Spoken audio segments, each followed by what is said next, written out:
Welcome to O-Talkin' with Dave. Coming to you from his palatial fortress in Sin City, where what happens in Vegas is talked about everywhere. Put your hands together for the pastor of positivity whose glass is always at least half full. Here's Dave. Oh, hey, how we doing out there? Giddy up. So, today we are going to talk about stress, control, and that quiet little moment where life either obeys you or runs you over. Who's driving this thing? Stress isn't about what happens to you. It's about who's in charge when it happens. I want to look at it differently. Stress is a killer. It is. It's also a motivator. I'm not talking about worry now. Worry is totally different. But we're talking about stress. Two people can face the same event. One gets steadier and stronger, and the other just unravels. They are not in the right state of mind or prepared. Same event, different outcome. The difference is not necessarily toughness, intelligence, or luck. Sure, in luck. I don't believe in luck. Foreshadowing. But it's the degree of control they exercise versus the degree of control that they surrender. That's where stress really lives, in what you surrender. Stress is a measurement. Are you controlling events in your life, or are you letting the events control you? Stress is that measurement. It's not a mystery. Stress rises in direct proportion to how much your life feels reactive instead of intentional. Now, we talk a lot about intention and preparation and planning and execution and mindset. So when events dictate your schedule or your emotions or your priorities and your responses, stress becomes chronic. It owns you. Not dramatic, not explosive, chronic. That's a horrible word, because chronic means it ain't going away. And the quiet kind that drains you without making a sound. It's got you. It controls you. Research over the decades, it's consistently shown that perceived control is one of the strongest predictors of stress-related outcomes. People who believe they have the experience, people who believe that they are in control, their chemical makeup is different. Better long-term health.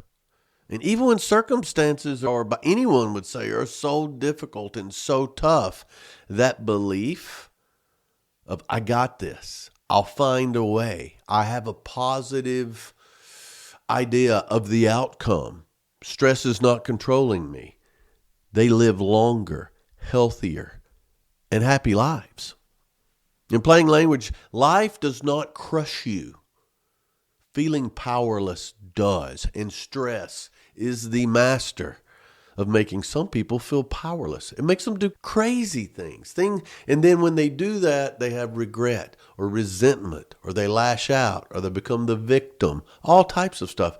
It's because they did not control the events.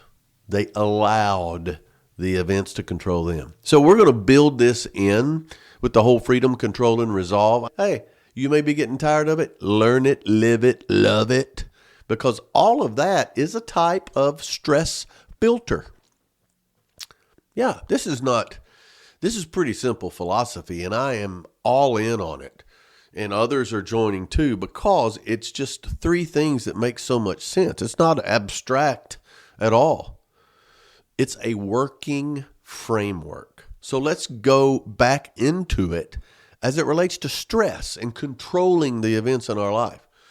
So freedom's not doing whatever you want whenever you want. How many times do I say that? I need to get a tattoo of that.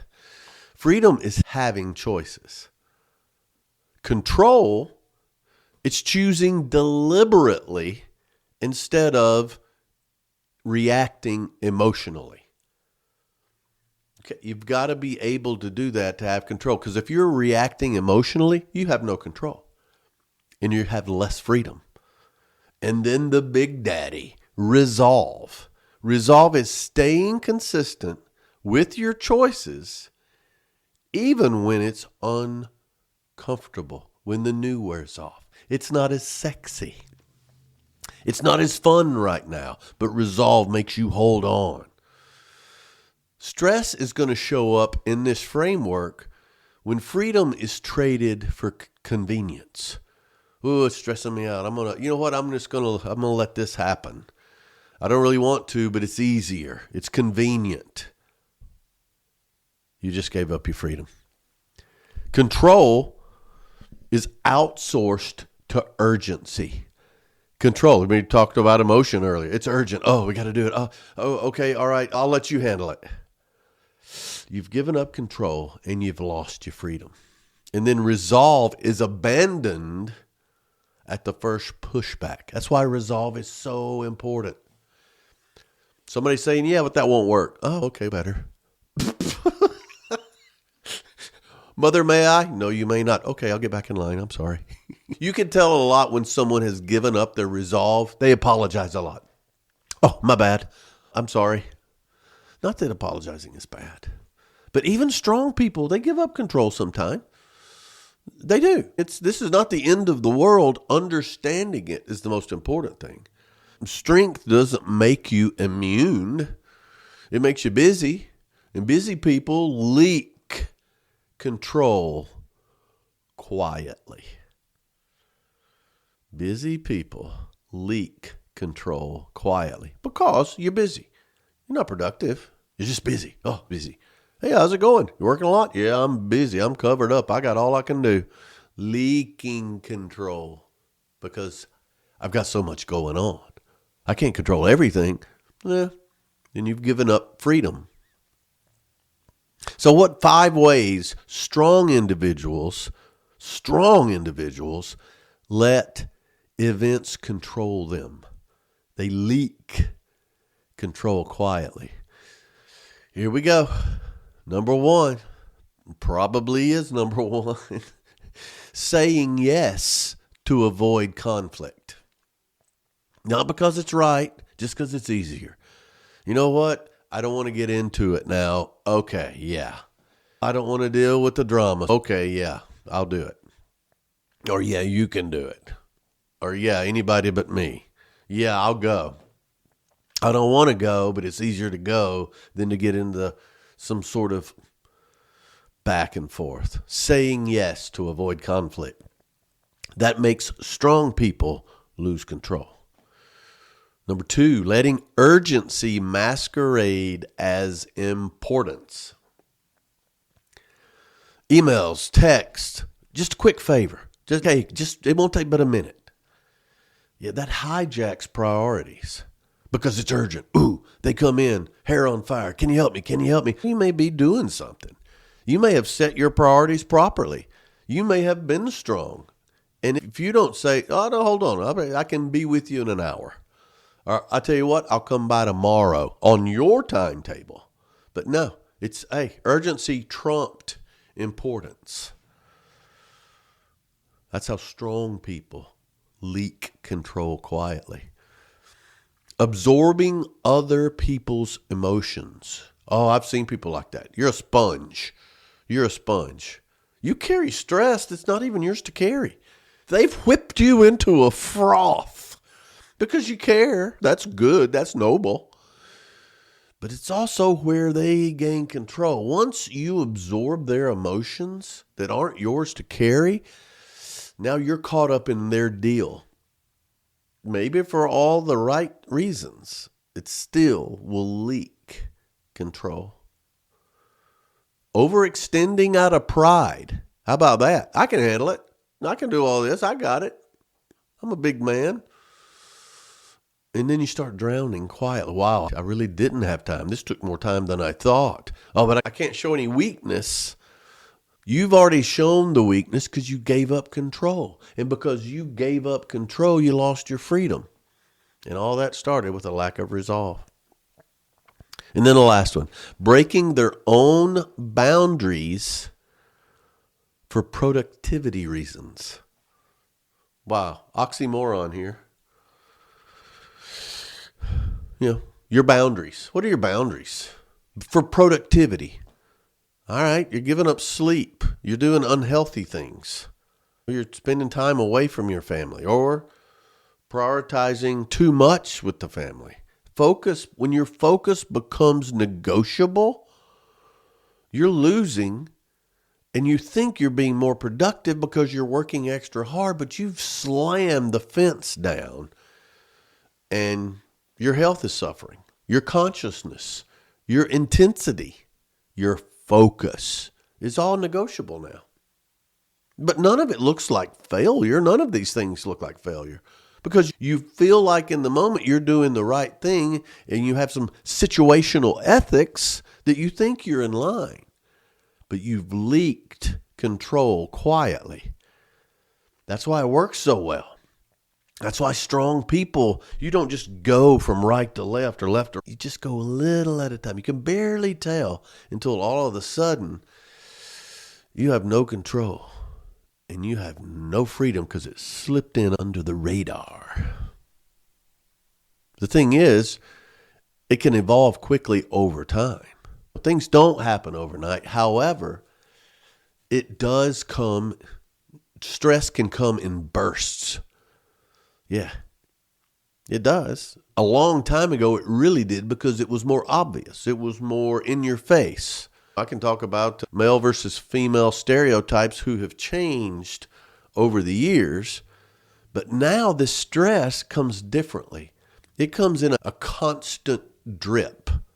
That's why it's so important to be able to understand it, to recognize it, and maintain control. Not control freak control. Surely we're beyond me having to say that. But here's how it comes in a constant drip. Work follows you home. Then it gets into your money situation. And then it gets into your relationship situation. Information now is infinite. So your attention is a little harder to... My attention span is nothing like it used to be because there's so many.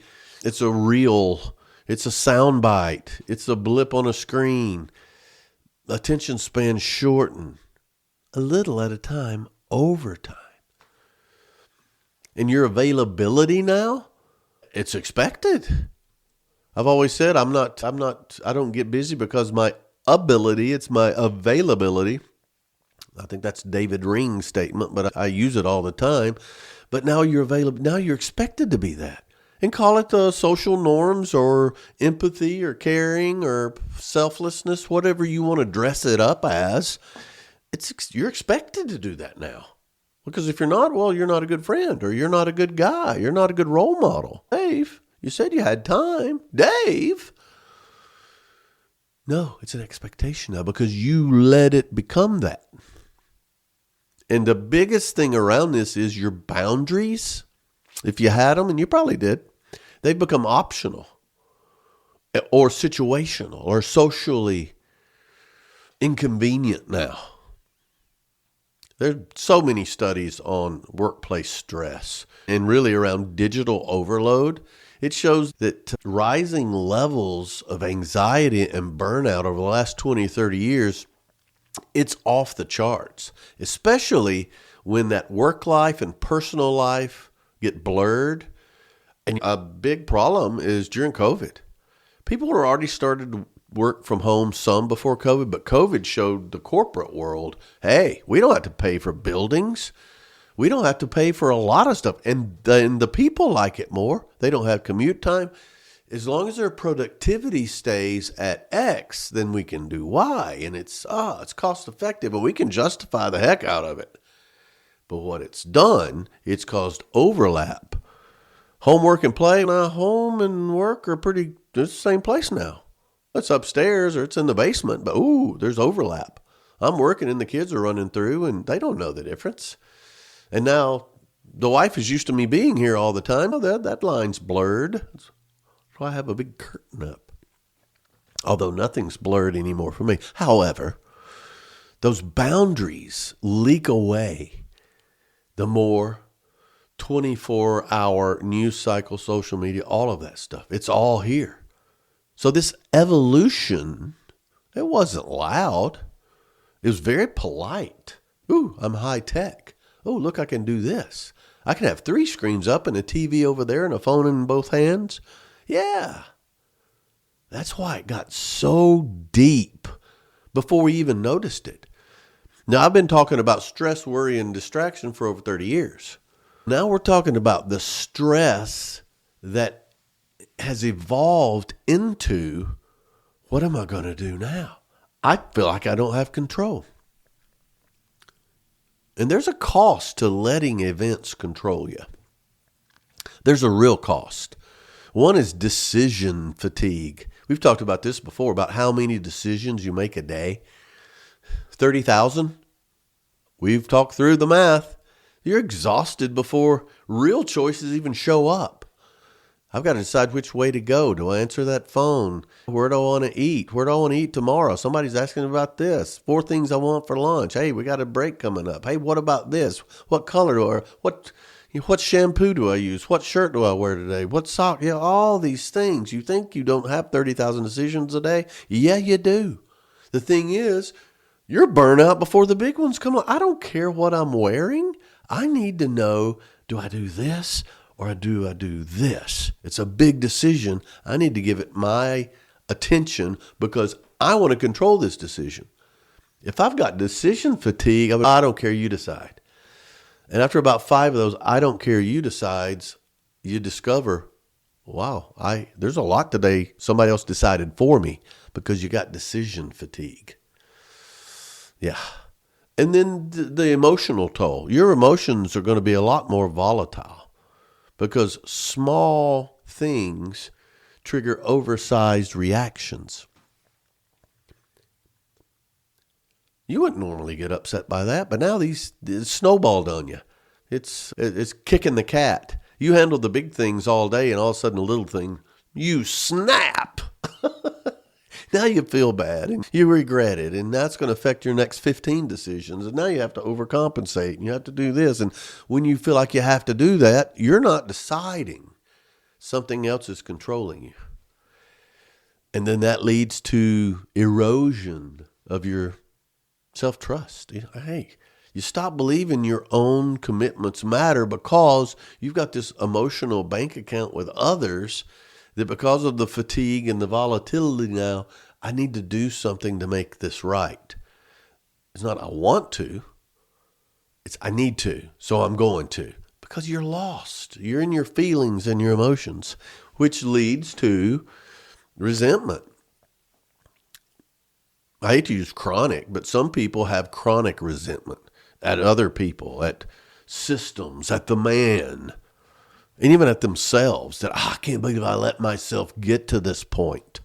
I used to have so much freedom and control and resolve. Now I'm a withering pulp in the corner sucking my thumb. But that happens.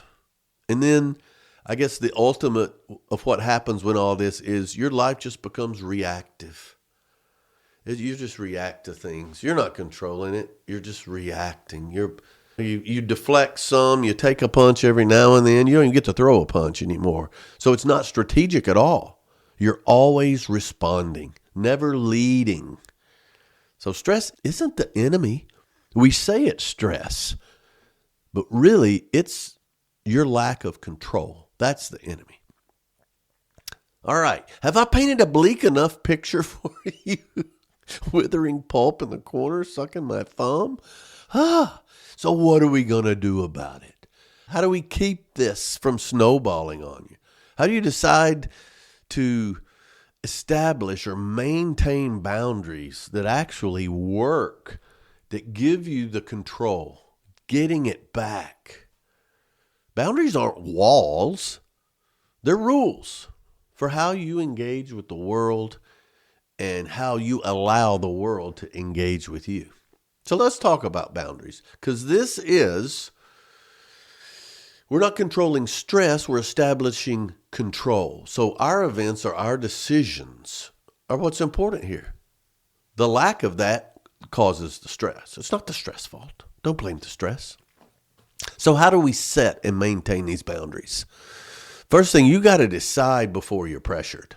You don't learn how to, if you're going to do brain surgery, you don't wait until the patient's dying on the table.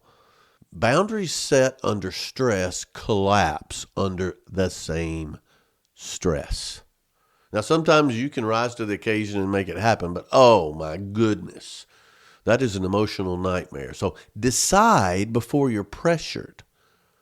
Understand, hey, I'm going to do this. There may be pressure involved, and here's probably what's going to happen. So decide what your boundaries are before the event happens.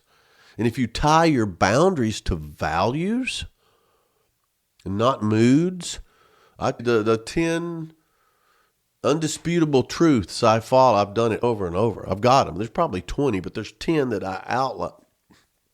Those are boundaries, no matter what. It's not a mood. It's not if I feel good, if I feel benevolent. No, this is what I believe. It's it. They don't fluctuate. Emotions are all over the place. Moods are all over the place. Yeah, I don't feel like it. I don't want to, so I'll let you in. I don't want to fight that today, so come on in, man.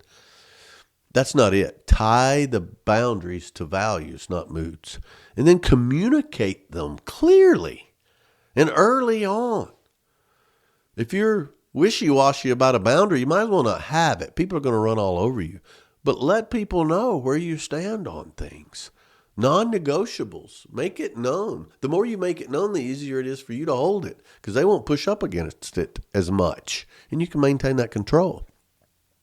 But you've got, even with all of these, you've got to expect some resistance. You got other people out there. Your boundaries may clash with theirs. And if they've got more control than you, what's going to happen to your boundaries?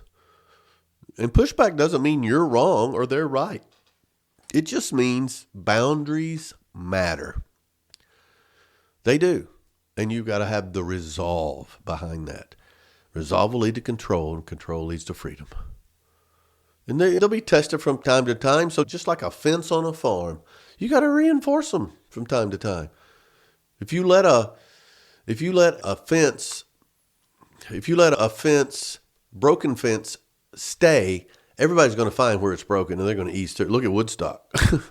However, like the broken window theory, if you let a broken window go unfixed, pretty soon you got more broken windows, and then you have possibly some people vandalizing and tagging it and all sorts of, and then it looks like this place is run down. Hey, it's up for grabs. That's the way your boundaries are. So think about it. Resolve, so important, but it's not stubbornness necessarily as much as it's follow through. It's support. It's backbone.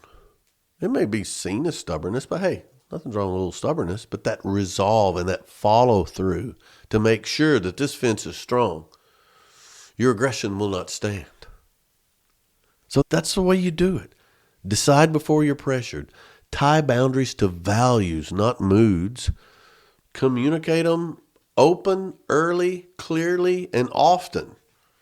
Expect to get some resistance, but reinforce them consistently. Nope, not negotiable.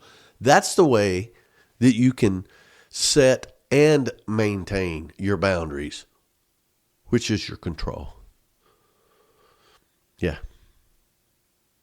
So what happens when you control events instead of letting events control you?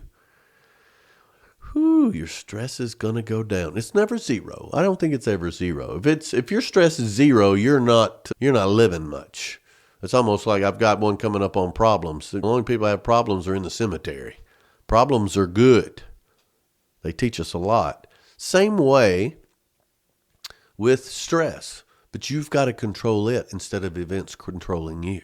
This is where life opens up for you. All right, I'm driving now. I'm not on cruise. I'm not on autopilot. But there's things that happen when you control events rather than letting them control you. First thing is your stress goes down. You're not wondering. You're not emotional. You're not dramatic. Your nervous system learns it's safe again. Your stress level is going to be consistently lower. And what does this allow? This is allow some focus, sharper focus. Energy goes where you choose, not where it's demanded. If your energy is going where it's demanded, you have no fences. No, the next crisis, and I've married into some situations where their motto is it's never too soon to panic. Yeah, that's energy going where it's demanded, not where you choose. So you get to choose this. It's a sharper focus. Lower stress, sharper focus. And what's going to happen when you do this? You're calm under pressure and you're focused on the prize, whatever it is, at home, work, and play. People notice, and you're going to have stronger relationships. These clear boundaries, that creates respect. People love that. People are drawn to others that have principles and stand for something. It creates respect, not distance. A lot of people they set meaningless boundaries because they don't want to be standoffish. They don't want a distance between somebody. They're the one holding the magnet if that's the case. People will be drawn to somebody that they respect. And all of this, it just builds your confidence. Lower stress, sharper focus, strong relationships. You'll have so much confidence that when pressure comes along, you trust yourself. When you keep your word means something. Even if you just keep your word to yourself. Lack of integrity, it goes back to if no one can believe what you say, then it doesn't matter what you say. But that confidence, his word, if he tells you he'll do something, he'll do it. If she says it's in the vault, it is in the vault. And that gives you confidence under pressure, boundaries. And then what this creates is the big momentum. Life stops feeling so heavy and feels intentional and directed. I've got momentum going in the direction I chose. When that happens, stress is not an issue. It's still an obstacle, but you'll mow right over it or hurdle it. Let's say hurdle it. My daughter was a world-class hurdler there until she got to that first hurdle. But anyway, it's all freedom, but it's freedom in action. It's not chaos. It's not being so rigid you're no fun. It's direction. And I'm not talking about corporate. I'm talking about corporate or with the family or with your friends or when you're alone. You're a rock now, not just a flimsy noodle. Stress is not going to mow you over. So it's so important to understand this part of stress because stress will find a weakness. Stress is like water. Gravity will make water find every little nook and cranny, like butter on an English muffin. I love that. But it's very important. If you look at stress just as control, if I regain control, not a control freak, just intentional with my boundaries and the direction, I'm going to control the events in my life before they can control me. Your life will change for all the reasons we just said. Because every day you're either choosing your life or letting it be chosen for you. I don't trust anybody with my life. No human with my life. Even though they have the best of intentions. No one knows me like me. No. And I want to make sure I am in control. So I have that freedom to make choices. Not what I want when I want. Just the freedom to make choices. And I've got the resolve to do it. There's no neutral setting with this. Stress is not a sign that you're weak. We all have stress. But it is a signal that something needs to come back under your control. For you. Or maybe you're protecting your family or protecting something. You're protecting your health. You're protecting your freedom. It's important. So freedom begins with a decision. Control is exercised in the moment. Hopefully you've prepared for that moment. You don't know necessarily when, but you prepared for it. This is what we practice for. And then resolve is proven when it costs you something. If it didn't cost you something, it doesn't take any resolve. If nobody's pressuring that fence, it doesn't even have to be sturdy. Resolve is what happens when you get punched in the face or you have an obstacle. You go over it, you go around it, or you go through it, but it will not stop you. The thing is, with stress, don't wait for the burnout to force you to make boundaries. Make them early and often. Don't wait for exhaustion to teach you discipline.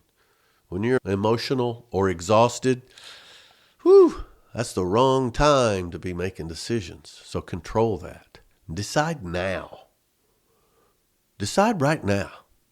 Because the longer you let events drive you, the harder it is to take the wheel back. And the clock doesn't slow down while you're thinking about it. You're in the throes of the decision. That's not the time. That's not the time. So I hope this hits you in a different direction when looking at stress. Managing stress is managing yourself.